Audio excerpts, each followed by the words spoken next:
Hello and welcome to the Bald Ambition Podcast. I'm your bald host, Mookie Spitz, and the one who's overflowing with ambition today is Mr. Adam Swart. He is founder of Crowds on Demand. Welcome aboard, Adam. Mookie, it's great to be with you. In preparation for this, I just put in some volumizing shampoo for my hair. Outstanding. You have a full bouffant.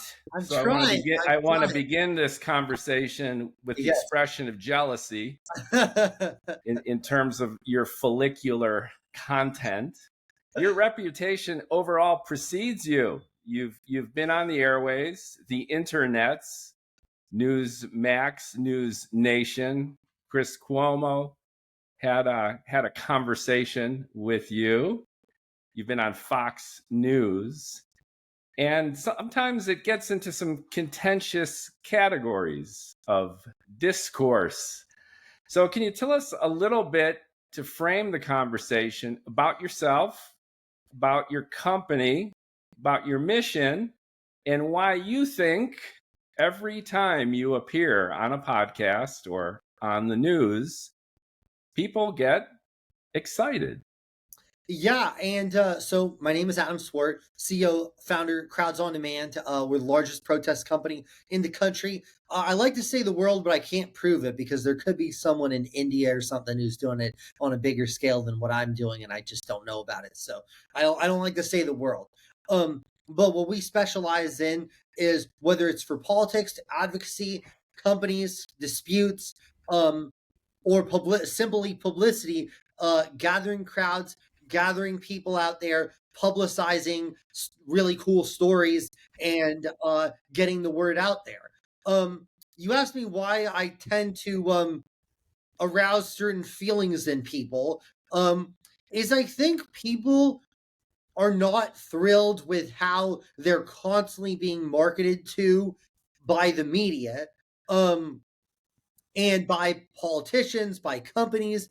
And I think in some cases they want to label me and my company as sort of the archetypal villain in this story, of how people are manipulated. Now, I told you off air, but I'll tell your listeners on air, I don't believe what we do is manipulation. What we do is we're like the town crier. We serve as a catalyst. If you have a really good message, there's so many great messages that never get across to people.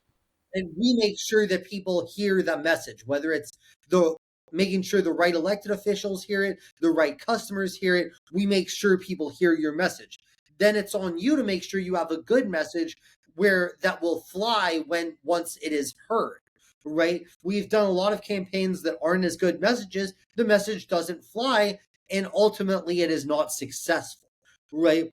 So, but I think I think sometimes why we arouse such strong feelings is because people feel like, wow, I'm being marketed to on TV, I'm being marketed to on my computer, I'm being marketed to on my phone, and now I feel like when I see a protest, I don't fully understand I'm being marketed to via a protest, right? And I think that has always been the case, but my existence, I think, maybe puts it in more stark terms than people have thought through before. And I think that's my best speculation. Yeah, I liken your company and your mission as a mirror of hypocrisy in a sense, a double standard where the feeling seems to be ubiquitous of free choice and free action when it comes to the expression of opinion, specifically in politics. So if you have a protest, you have a gathering, you have an expression on social media, the volition seems to be individual, and it seems to be outside of the influence of the powers that be. I worked in marketing, specifically in PR, for a number of years. And I can recall personally how, when I was hired at one of the major PR firms in New York City, the national manager took the New York Times of that day, opened it up, and he pointed to specific articles in the newspaper, and he said, come here, Spitz. That's ours. that's ours, and this is ours. And that Yes, was my introduction to traditional public relations. yes. So, can you tell our listeners specifically what and how you do what you do, and illustrate how it might not be too different from my own experience working at a fairly traditional public relations firm in Yes. terms of influencing public opinion? Yeah, correct. And it's really no different from that, right? So, traditional PR firms tend to market through relationships with journalists, right? So, you give a journalist a scoop on a story, now that journalist owes you, and they're going to write a more favorable story for you when you call in that favor. I mean, if you are a good PR person, that's how you do it. You're not just sending pitches, you're building those relationships where you have people who owe you and therefore are going to write a certain type of piece for you, right? I mean, look at Jeffrey Epstein as a great example of someone who got a lot of great publicity for a lot of years based on his philanthropy and his relationships, right? He was always in the tabloids. This is a guy, he paid the right people so that you would know he was there with Bill Clinton and Andrew and Bill Gates and all these people. And that made him look basically, hey, this is the Titanic. You can't sink this guy, so don't even try. Doesn't matter what you think you have on him. Harvey Weinstein, same kind of deal, right? Um, so so basically that's the traditional PR world, and it's very effective. So I'm not saying that that world isn't effective. What we do is is in line with that. What we do is we get your when you have a protest, when you have a giant crowd of people, you're setting the context for a lot of attention. You're giving the media something to cover, right? So if your goal is to get media coverage, the media likes to have a backdrop of a visual, right? Let's just say you have an amazing message. Let's just say MLK was giving a I have the dream speech, but only 10 people were in attendance. I don't know whether it would have made the national news with 10 people. It made the national news because there was a million people, right? So you're creating the right context that now the media can say protest is out there, right? And ideally, you're also tapping into media's preconceived biases, right? So MSNBC is going to cover liberal protests and they're going to do it more positively. Fox News is going to take liberal protests and try to mock them and try to find the people who say the stupidest things and try to make them look smaller, and vice versa on the other side, right? So that part of planning this stuff is understanding the media landscape and understanding who's has what incentive to say what.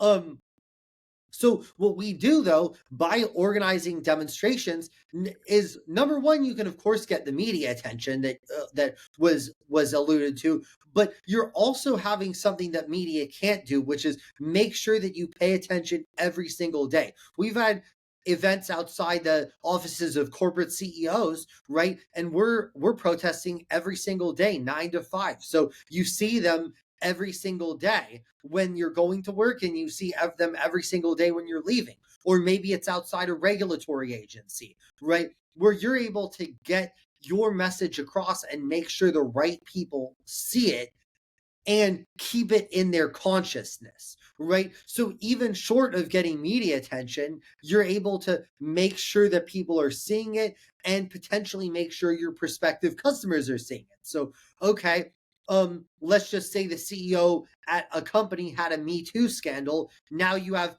protests outside the stores of that company saying, hey, this CEO has a Me Too scandal. Well, now the customers are going to kind of consider that when they're going into the store. So you're able to get a lot of messages across, and sometimes you're able to break through a media system. So sometimes our customers come to us because they feel like the traditional media outlets are not giving them the coverage that they need through the traditional PR angle. So what sometimes you need to force your way into that public consciousness through something like what we do. So it's similar and it's different from Yeah, what we would consider traditional PR. So again, going back to my personal experience, we organized flash mobs Yeah. that would demonstrate excitement about a product or service on Fifth Avenue near Madison Square Garden. And the mechanism of this was getting folks who were influencers, Yeah. folks who were into a particular product or service, disseminate the information ahead of time, and ultimately act as a catalyst for exactly what you're describing. Yes. Now, there's two different elements, though, I think, with what you're doing, which is intentionality. And the other one is the actual mechanism of bringing about these crowds and how you organize them, how you distribute information about them. So let's go into that a little bit, because I think those are the areas of contention, which Sure. is you are being hired by individual. And again, I don't mean to compromise your client list, because that's obviously, you're a business and I'll respect that. But presumably you are hired by high net worth individuals, Or company. corporations, political parties Correct. to do pretty much the same thing, but much more systematically and comprehensively. So can you share exactly what this looks like? I'm a bald guy with money, and I contact Adam at Crowds on Demand, and I've got an axe to grind. It could be political. To your point, it could be litigious.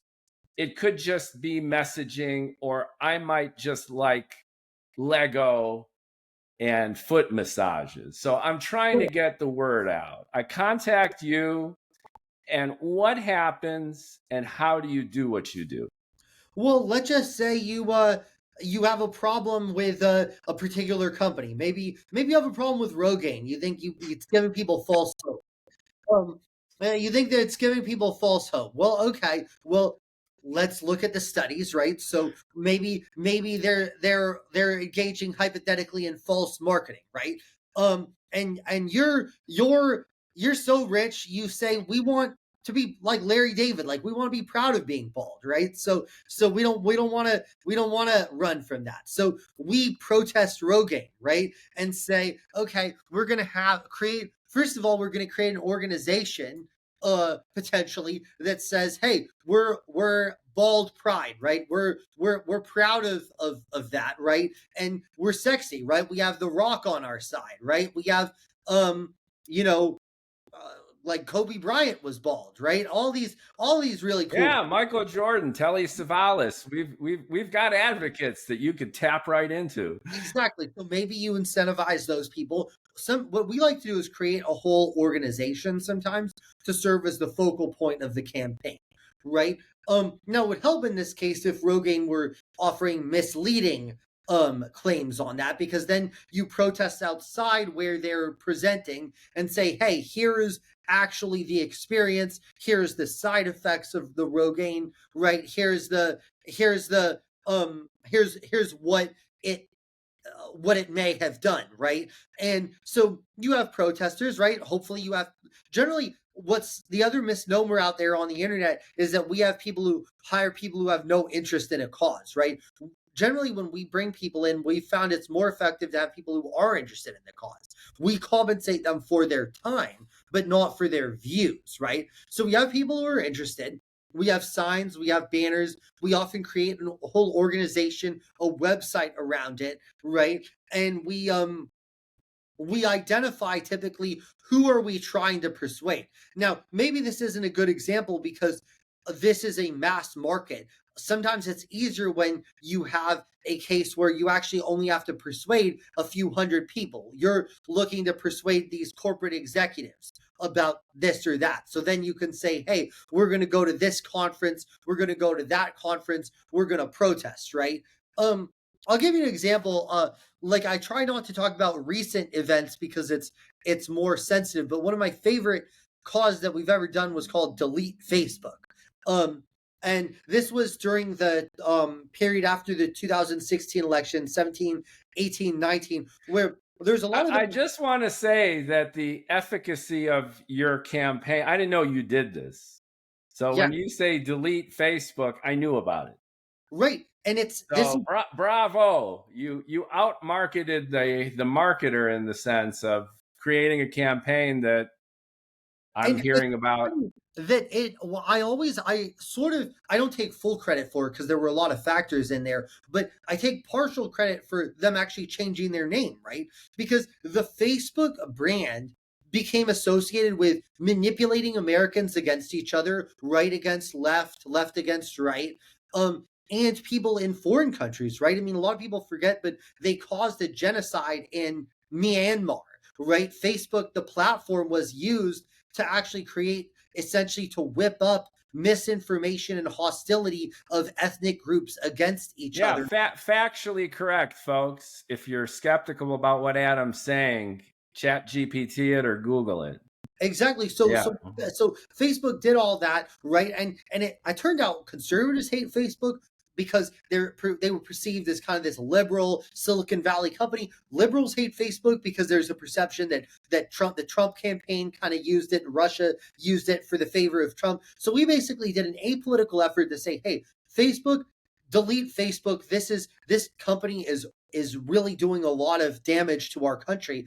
And look, Facebook is still around. Zuckerberg is probably richer than ever. But it changed the perception of Facebook. They changed their name to Meta. They eliminated political ads, or at least dramatically scaled that back. And they basically because their whole name was basically toxic. So now we were tapping into sentiment that was already there, but they basically were like, hey, we've got to change the way that we do business because people are so sick of how we do things. So it's one of the ones that I'm most proud of, because of that. So and I can't say who specifically funded it, but it was people who actually made a lot of money from Facebook stock, but were essentially very upset with how Facebook was being run at the time. And there's, believe me, I'm in no way here to shill for the current management of Facebook too. I think social media is just horrible for the country, but that's just one of the ones that I can kind of cite as like, hey, this is really cool stuff that we do. So everything that you've described right now, from the strategy of the campaign to its tactical multi-channel implementation, is classic PR thinking. And that shows to the efficacy of the campaign too. Now, where I believe people get triggered is in the intent and potentially the ad hoc nature of what you do. And again, being in PR and being a marketer, I call hypocrisy on that, because firms are doing exactly what you're doing, but you're doing it on a scale, I think, that upsets people.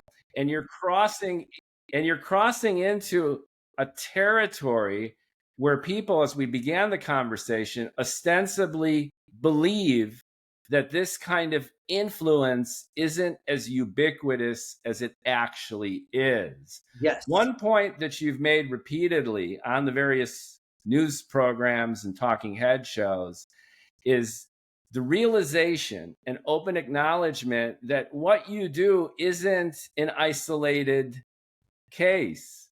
Governments do this.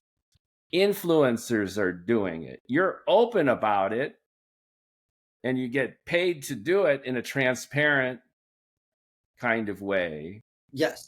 But why do you think you get picked on for doing it if, in a sense, everyone is doing it? Are people unwilling or unable to accept the fact that we are swimming in a sea of influence and manipulation? I mean, to me, that's why I love having you on, which is you're a mirror to our society, where you remove this pretentious mask of credulity. Well, the great example of this sort of piousness, this false piousness, was with there was a thing we were doing in New Orleans to get a power plant approved. This was several years ago, and we brought in people who supported the power plant and we compensated them to speak in favor of what they already spoke in favor of. I mean, anyone who's gone to New Orleans knows they need more power because the power is always, they're always losing power, right? So they need another power plant. So number one, so a couple things about that. So this, I'll dissect this because it's been covered a lot in the media and mostly, kind of falsely. So number one, we compensated people who already were in favor of this power plant to turn out in and speak in favor of the plant, which was sorely needed by the city of New Orleans. Right now, it's one of those cases where the other side was actually doing the same thing. My understanding is they were busing in these people from Vietnamese living centers who didn't speak English, so they had no idea what they were talking about. And I don't know how they were getting paid, but my understanding was there were buses there carting these people, so someone paid for these buses, right? And these eco people, the Greenpeace people or whatever, were involved, and there were paid staffers on the ground. That's all my impression. If people have information that contradicts that, please send that to me. But that was my understanding. So my understanding is you're in your typical battle of you have one side with money, you have another side with money, right? Okay, so we compensated people. They compensated people maybe in a slightly different way, right? So now some far left wackadoodle person, a reporter who strikes me as one of these guys with all the arrows, and the newspaper clippings in his mom's basement, right? Writes this piece that kind of goes viral, kind of documenting that what happened. So what I think was really interesting is then the New Orleans City Council, comes and asks me to testify and is like trying to lecture me on how to do my own business, when it's like people go into the New Orleans City Council with briefcases full of cash, right? I mean, I will not be lectured by the New Orleans City Council on ethics. I mean, give me a effing break.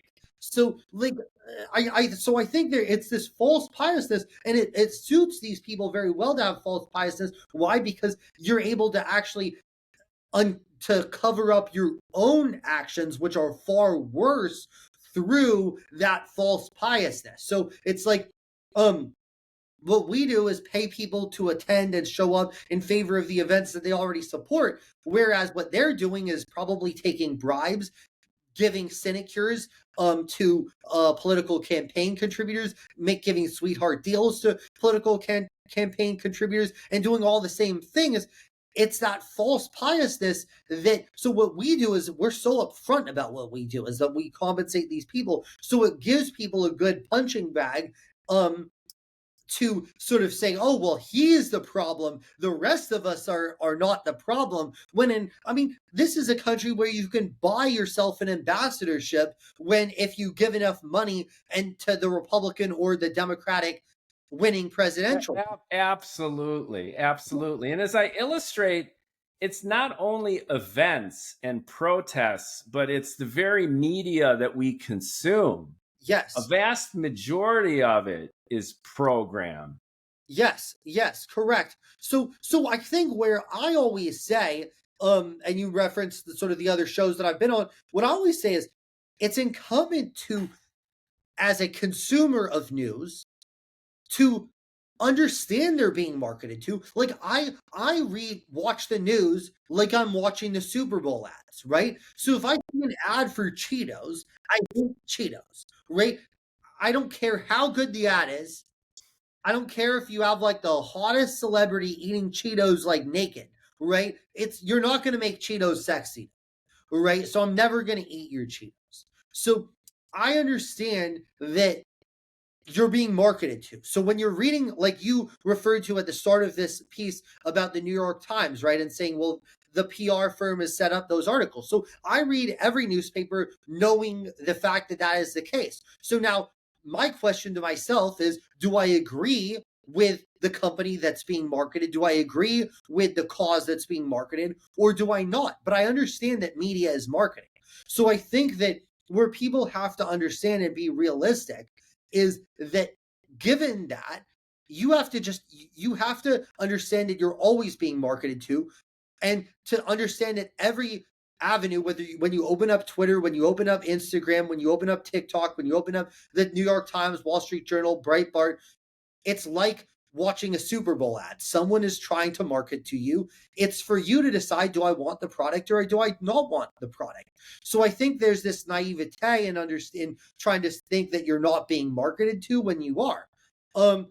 And we're all savvy people, and we know, like, I know Trump supporters, there's no way that a Trump supporter would ever be kind of persuaded to dislike Trump in many cases. And there's no way that an anti-Trump person would be persuaded to like Trump, right? Now, there are people in the middle who might be able to be persuaded. It's the same thing. There are people who are going to buy flaming hot Doritos, whether Doritos advertises or not, because they're addicted, right? And there are people like me who will never eat it no matter how much they advertise because I think it's disgusting, right? So there are people in the middle, and those are the people you're marketing to. Yeah, and I think part of the outrage comes from this notion that overt manipulation, some interest, a special interest, a broad interest, is paying you and your company money to assemble a crowd of protesters, which ostensibly, at least based on that naive zeitgeist that you describe, are free agents in the sense that by their own volition, they have gathered together to protest Trump. Because now we have Trump protests that are erupting. Now, on the Democrat side, they would say, of course, look at what he's doing. He's wheeling in the National Guard. He's just issued his own meme coin and made $5 billion. Yes. The guy's corrupt and he's overextending the unitary executive. And of course, people are taking to the streets. So from your vantage point, I'm tacitly assuming that some of this pay to play might be taking place on the ostensibly pure and democratic Democrat side.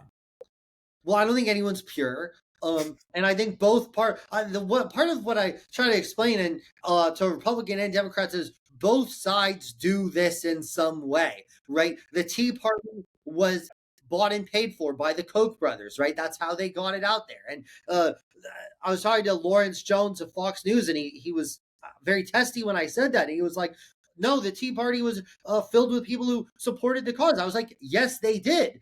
But they were also, there was money behind it, right? Yeah, so, you need a little help from your friends, right? Here's the thing. Both can be true. There are liberal protesters opposing Trump for all the reasons that you eloquently articulated, and there's money behind it. There are conservative people who love what Trump is doing, and there's money behind it. That's also okay. So I think there's that naivete is to suggest that somehow the existence of money delegitimizes the protesters, right? When, like, Sean Hannity or Tucker Carlson or Joe Rogan or Rachel Maddow are getting paid 8 figures or more per year to spout their views, right? So there's this idea that, well, those are their legitimate views, okay? I subscribe to that. I think, let's just say they are their real views. Well, so Joe Rogan, who's getting paid hundreds of millions of dollars, when he gets paid hundreds of millions of dollars, that's his real view. But when someone gets paid a few $100s to go to a protest, oh no, they don't really believe it. Like, how do you square those things is my question. Number one. So, and I've never heard a good answer for that. Yeah. I watched many of your clips, and Chris Cuomo couldn't handle it, and you absolutely triggered the OAN guy who lost it on you. Dan, yeah. And I think he canceled. He ended the interview because he couldn't handle it anymore. Well, he doesn't want to. None of them want to face up to the fact that they themselves are part of that system, right? And that they themselves are part of the system, and they want all of these commentators, left, right, I'm not going to even name the specific people, but they would say, well, what I'm saying is my completely honest view. So when they're getting paid 6, 7, 8 figures per year.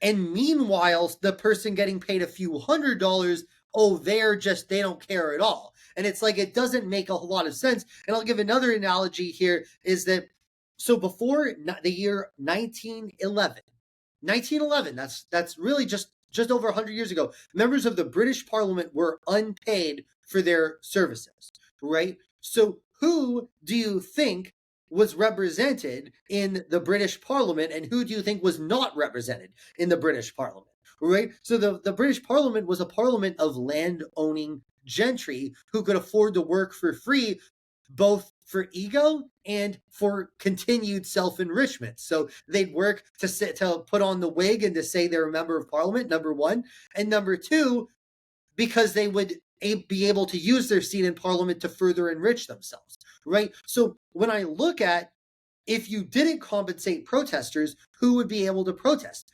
People who are tech workers and have flex time, people who are retired, people who have trust funds, right? People who don't have kids, right? So what I'm saying is, you're getting a very small group of the population who is able to protest. So then someone was like, oh, well, the idea is that you should sacrifice to protest. Okay, well, is it fair that some people should have to sacrifice a whole lot more than others, right? Like, I don't have kids, right? And I can work my own hours. So for me to attend a protest, right, would be very easy. I could go to attend a protest, whereas do you know who you don't see a lot of protests?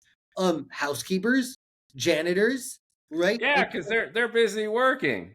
And frankly, I would rather have you, Adam, organizing that protest than, let's say, the Iranian government. That's right. Which has tremendous influence over our universities. And if you think for a second that there's no connection between Mideastern money and the campus protests, then there's something really strong that you're smoking. There are, and there's a lot of money on all sides of that, in fairness.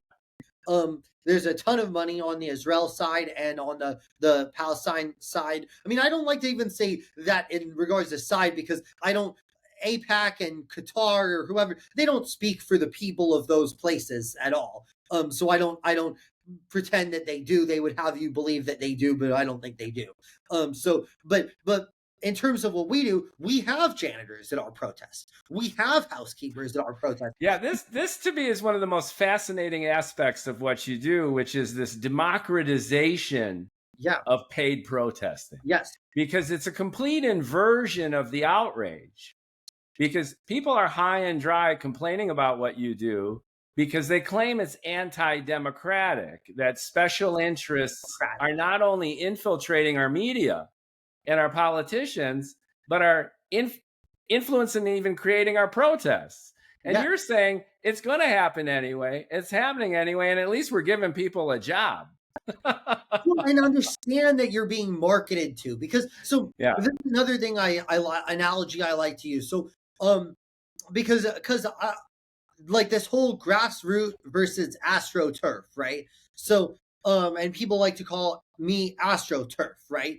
And here's the thing about grassroots, it does not exist. So let me work you through something that most people would consider a very grassroots event and why it's not grassroots, or what the astroturf component is in it, right? So let's just say a few moms get together and say, we want to have better school books in our kids' schools, right? The books we have are really old, and we want to have better books. Okay, well, the moms get together, they meet every afternoon or a few afternoons a week, they make signs, they go to speak to their school board meetings, they write, they make calls to the school board members, right? And, eventually after a few months, the school board, decides to vote to have the new books. Well, I'll tell you, you just witnessed a very well-funded protest, right? I'll tell you, these moms were not housekeepers, right? This was something you'd probably see at either a wealthy or middle or upper middle class school, where the moms are either stay-at-home moms or probably mostly stay-at-home moms, maybe flex work type job, right? Where they have the kind of time, right? So essentially the people who funded the protest was the husband, right? So if you're the housewives, I mean, It's such a fascinating way of looking at American democracy and inequality. I absolutely love it. right? Yeah, So, yeah. and I'm not trying to be sexist because it could go the other way around. It just happens to be that it's unlikely to be that case. But the husband's funded that protest because the husband is working and funding so that the wife doesn't have to work, so that they can organize all of this stuff. But the housekeeper, the Walgreens clerk, isn't being able to do that, right? Like no Walgreens clerk or CVS clerk is going to be able to go meet 3 nights a week with the moms and make the calls and go to the school board meetings. That probably rarely ever happens, right? So it's the women who are already from well-to-do backgrounds who are able to do that. But most people would say, oh, well, that's a grassroots event because no one ever received compensation. Well, they did, just indirectly through their husbands or through their own. Yeah, this aspect of your pitch is what I believe triggered most of the pundits the most. Yeah, And I find it just such a fascinating, again, inversion of democracy. And it's also a mirroring and acknowledgement of the power of certain influencers in certain segments of our economy. It's money. You could look at the same thing in the academy. A university professor, a member of the board of Harvard with an endowment of $53 billion is disproportionately powerful compared to ostensibly the plebes that they serve, right? So I just find it a fascinating point of view. And again, it illustrates the charm of this in a paradoxical kind of way. Oh, I agree. And it is the charm, because I think we're able to essentially, we're democratizing it. And a lot of people don't like the fact that we're democratizing it because they, I think a lot of people are just sincerely delusional. Some of them are malevolent, and I think some are just sincerely delusional. And part of why I go on podcasts is to make my views known, and so that people can see, wait, I hadn't ever thought about it in this way.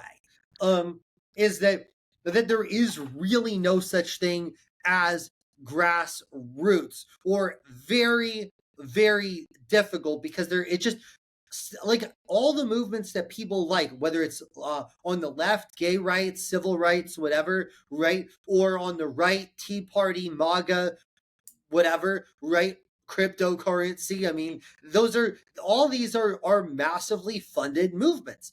But I always use Jeb Bush as the example of, this is how you merely putting money behind something is not a guarantee of success, right? Jeb Bush's campaign had hundreds of millions of dollars behind it, but Jeb Bush was not a compelling candidate, right? So what the hundreds of millions of dollars did for Jeb, exclamation mark, was that was his slogan, Jeb, exclamation mark, right? I remember. That's right.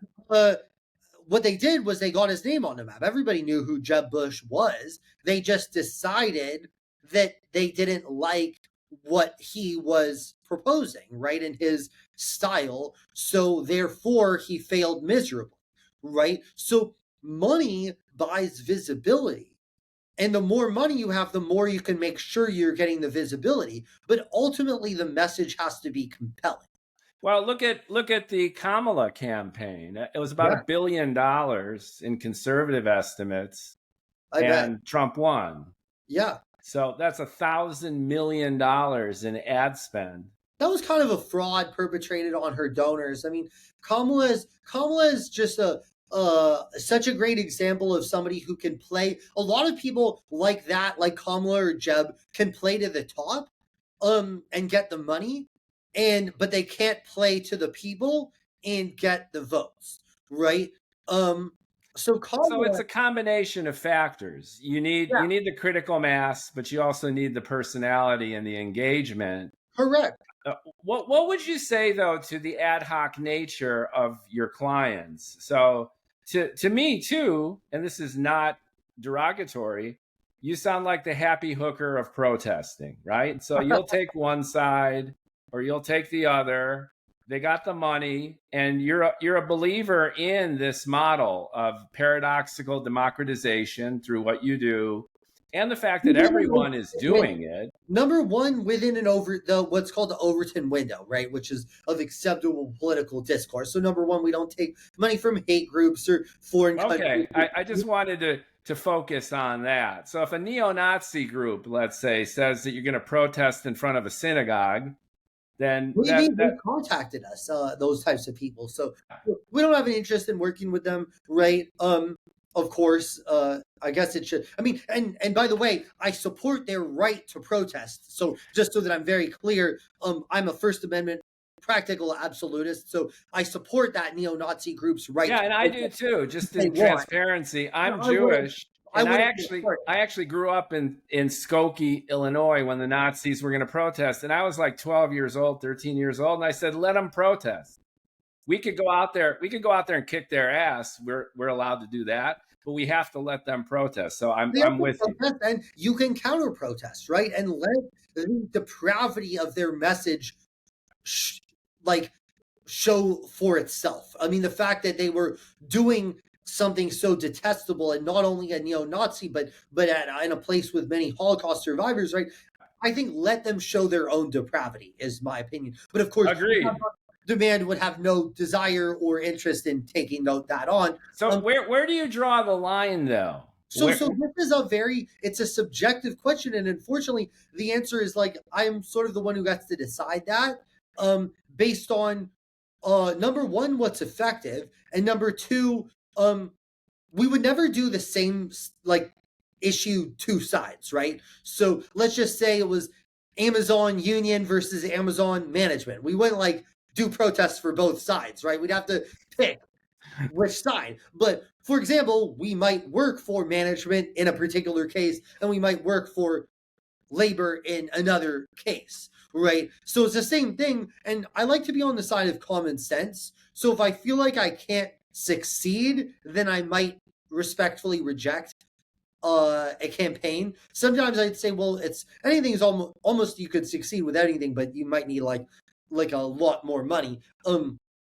But I try to be on the side of common sense. So let's just say, like hypothetically, I'm on the side of law and order of like let's not allow people to use open air drug use in San Francisco and LA, right?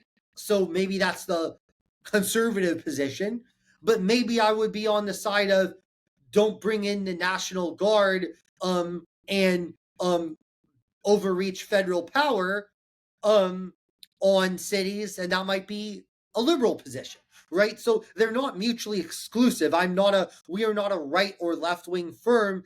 I'm very much an independent politically, and I like, as I've gotten older, I've been trying to have the protests that we take align more with my sort of common sense independent views of trying to hold power accountable. So if there's a conservative overreach, we are with the liberals, and if it's liberal overreach, we're with the conservatives, and I'm proud to be on the David versus Goliath side, I guess. Yeah, and perhaps that's why I love having you as a guest, like-minded souls, where you end up alienating, in a sense, everybody because I don't mind. I don't. What I like to say is, I prefer to be more like a Bill Maher type of person. It's not alienating people. It's we have a set of principles and we work within those principles. no, I understand, but everyone is so tribal and, to your Yeah, and point, naive, that we're the not taking second you America. take on a position that's Yeah, not within their own tribe, you're the yeah, enemy. And correct. since One you're thing people try perceived to to do is, flip-flop, right? which You're I don't agree with, that a lot of people try to then be like, oh, well, this side is using paid protesters, this side is using paid protesters, as if somehow that delegitimizes your view. That's like saying you're hiring a lawyer. You're hiring a PR firm. You're doing TV advertising. Like, do those things delegitimize your message? No. 1,000%. And again, that's why I love having you on, because Yeah, I'm a libertarian at heart. And what you're saying is just music to my ears, because it just peels away this veneer of BS that's so yeah, pervasive. And the fact that you're so clearly nonpartisan in this sense is great too. The question, though, becomes why now? So you've been in business since 2012, is that right? that's right. And now the administrations have been oscillating. We've Yeah, gone from Obama to Trump to Biden back to Trump, and we live in a different world. So now you've gone really public with what you do and yeah, how you're doing it. And Doyle Brunson, just as an example, he's the poker god from a couple generations ago. He wrote a book called Super System, where he just kind of shows his stuff. Like, he goes heavy, he bluffs a lot. And then it whiplashed back on him because people knew what he was doing after years of taking everyone's money. So part of that begs the question of why you're doing what you're doing and why you're doing what you're doing now. because I'll tell you why. There's so much misinformation about what we do that it's critical for a couple reasons. Number one, I want to make sure that I'm a more effective advocate if I can change how people perceive our services. So it makes me better at my job if people understand what we do in the context of the broader publicity campaigns, in the broader political advocacy campaigns. Number one. Number two, there's just a lot of pure misinformation and fiction that's going to be spread whether I talk about it or not. And if I talk about it, it helps rebut it. So, for example, there's a lot of misinformation that we engage in rioting or violence or looting. That's not true. So it's important that I go on there to say we only do things by the law, right? By the book, in that regard, right? So those are the two major reasons to essentially to rebut the sort of misinformation on the ethical side, right? To kind of try to make the ethical case for why this is actually not a bad thing, and to lay out just the pure facts of no, we don't engage in illegal activity. And it's one of those things where if you don't go out there, then you will be defined solely by what your critics say. Yeah. And that's why I've been out there kind of doing these kinds of media. Excellent. Transparency, right? Yeah. Is part of the strategy. Person. And With people always say, if you're transparent, why won't you disclose your clients? Well, I have a little more work to do on that, because I want to get to that state where we can do that. But right now, because there is this sort of negative narrative attached to what we do, I'm not in a position to do that. But very soon, I'm hoping that we can do that, and the clients want to say this is powered by Crowds on Demand. yeah, But yeah. that's Crowds on demand inside. Yeah, exactly. And that's I want people to be as proud to work with us as they would be to work with anyone else. Yeah, and I have to say that's what I love most about your overall point of view and your company is this overarching transparency, which is, again, when I was at the PR firm and a reputable major global one, we were sneaking around doing this in the sense of who knew? Those New York Times readers had no idea that 20, 30% of what they were reading was paid for. Yes, yes. Now, you people should know, and it shouldn't actually make you what I'm hoping is it doesn't make people skeptical and uninspired. It actually makes people say, look, I am being marketed to everywhere, but I need to use my best judgment of if they're making a good point. Like I said, if you're making a good ad, I'll buy your product. If the product is bad, I'm not going to buy it. But understanding that you're being marketed to, and we're just one of the groups that are marketing to you, and that's okay. So if there's a good libertarian style small government cause, and Adam and his team just happen to have organized a rally and a protest to support it, then hey, I'm on board too. Great. I think libertarians are like a great part of the political ecosystem because they hold the principled ones will hold both right and left accountable for their excesses, right? Because Republicans have tried to kind of co-opt libertarianism, and yet they keep pushing big government. The Republicans keep Over having the top governmental control. like, so my thing with libertarians is don't sell out to the Republicans because they will never be a small government party. They like wars, they like debt, they like government overreach, and they like they like a very strong police state. So none of those are in keeping. Obviously, liberals want to spend to death, tax to death, right? So libertarians are should be a important vehicle in holding both parties accountable, and do not sell out your name to the highest bidder. Absolutely. And with that, I want to thank you for joining me here on Bald Ambition. If a listener has the wherewithal and funds to create an influencer initiative with your assistance, how do they go about doing that? Do they contact you? I want to pitch you a little bit. www.crowdsondemand.com. That's crowdsondemand.com. Follow me on Twitter at CEO Adam Swart. That's CEO and then my Great. name. And I'll put the links in the description as well. And once again, I want to thank you for joining me. If you want to send me hate mail, you can do that too. So feel free to send me hate mail too, but try to be nice about it. Try to make some interesting points if you're going to send me hate mail. I get a lot of it. So like I'll read your hate mail more if it's an articulate one. So that's just my. And in that sense, it's been a joy providing a counterpoint to that, because I think I get you. Yes, and I just find your entire initiative fascinating and paradoxical in so many ways. And if nothing else, you do put up that mirror of hypocrisy and naivete to America in 2025, where, come on, people, what planet are you living on? When you make these claims that we're all independent agents acting from our own volition, and influencers and paid promotion is part of a vast conspiracy. It's not. It's ubiquitous. Ubiquitous. It's just part of the landscape.